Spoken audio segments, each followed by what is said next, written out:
Hi, Dale. What do you make of this? The 28 billion story this morning in the news. Yeah, that's what we're doing. It's been in the news for weeks, hasn't it? And I think, the media have been fretting over whether this is being ditched or whether it's nailed to the mast. And the truth is somewhere in the middle.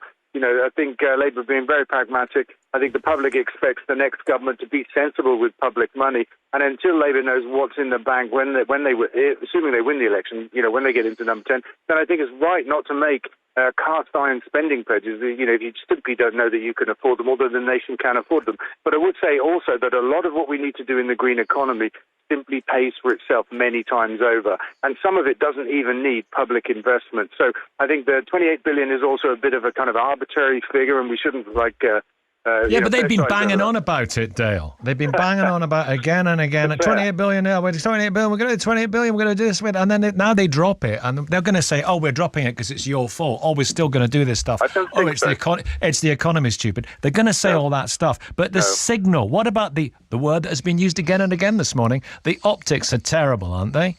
No, I don't think it's being dropped. Like I say, it's neither nailed on nor being ditched. It's in the middle. It's pragmatic. It's saying, let's see how much money we've got to spend. Let's also make the spending choices. There'll be some priorities. There'll be some things that don't need money, other things that pay for themselves many times over. There's a complete range of choices within the green economy for us to go for first. And it makes entire sense to say, let's see the state of the public finances. There's nothing wrong, though. I want to say this. There's nothing wrong with borrowing to invest.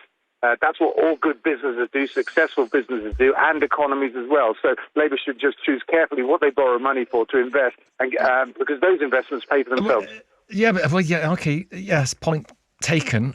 But for the first time, global warming has exceeded 1.5 Celsius across an entire year. What a day for this announcement. What a day to be seen to pulling back on it, whether it be a U-turn or a deceleration. Whatever. What a signal to send. Why not have the courage of their convictions and say, you know what? We're going to spend this money. Yes. Got a problem? They're not the government, are they? Right? We're in a pre-election phase. The Conservatives haven't yet called an election, but by the end of this year they'll be forced to. When they do that, we'll see the manifestos of all the parties. Right now we're speculating about Labour will or won't do. Labour are guessing about the state of the economy. Could it be in 1 month's time or in 12 months' time? We don't really know. So you've got to understand, it's hard to be a bit definitive. And also, they are not the government. This government should be doing something right now about this climate crisis. You're absolutely right about that. But instead, they're drilling for more fossil fuels, a step the UN calls economic and moral madness. That's this government. Hearing your enthusiasm, your passion, your knowledge, and your extreme competence, you'd be able to, if you were the leader of the opposition, you would be able to sell this £28 billion figure. I don't know if I jest here. I'm not being rude, but you might be looking for a Labour peerage, but you would be able to get in there and say, this is why we need to do this. This is what we're spending. Well, look, the one thing I would say is that my top priority would be energy independence. Because pre the energy crisis, we were spending £50 billion a year as a nation to bring fossil fuels here to burn them. All that money went up in smoke. But we have enough wind and sun to make all of the energy we need, and grass to make gas.